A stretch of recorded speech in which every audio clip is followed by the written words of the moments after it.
In talking to the investigators, they did tell me they were looking at everybody, anybody and everybody that might have a motive to kill Billy Mack Fleming, even Linda Fleming. Linda told investigators that she and Bill had been married for 7 years and it had been a tumultuous marriage. They talked about going to a marriage counselor, trying to save the marriage. Linda did make an appointment, but Bill didn't show up. After the separation, Bill continued to come over to the house and see Linda. Twice they had sexual relations. Afterward, Linda told me that she felt as if she had been used. Linda suspected that there might be another woman in the picture, but she didn't really know for sure until the first letter showed up. In all, she received 3 letters. She showed them to Bill. Bill came over and she said, "Somebody's really angry with you. There's somebody out there that's sick."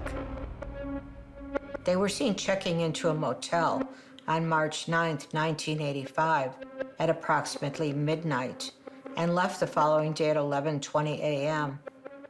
One of the letters had a copy of a motel receipt where Laura and Billy had a tryst. She parked her car in the rear of the motel, and he parked his truck in front, near their room.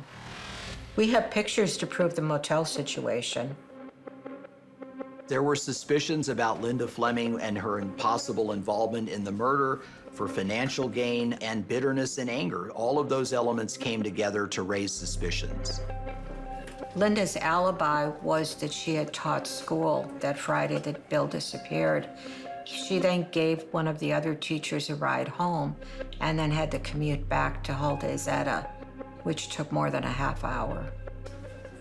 When they asked Linda if she can think of anybody who might want to hurt her husband, she said there was one shady guy from Billy Mack's past, a guy named Doug Duncan. Before he started coaching in Halde Zeta, Bill worked with a friend of his in the carpet business. It was rumored that the guy had a drug problem and they lost all their money and the guy just disappeared. Douglas Duncan had a history of drug use, then there were allegations of a shady background, and so you have these 2 people, Billy Mack Fleming and Douglas Duncan, who were aligned and both disappearing under bizarre circumstances. Police searched Bill's apartment and they found a small amount of cocaine in the bathroom. When they tested it, it was 90%, which is a very high quality. So Billy Mack Fleming had to be dealing with somebody to get the cocaine, whether it was a friend or a cocaine dealer. There were several clues that seemed to point to some kind of drug-related killing, and his business partner was missing. The drugs raised questions about Douglas Duncan and a possible motivation for the killing of Billy Mack Fleming. When his body was found, he didn't have his boots on.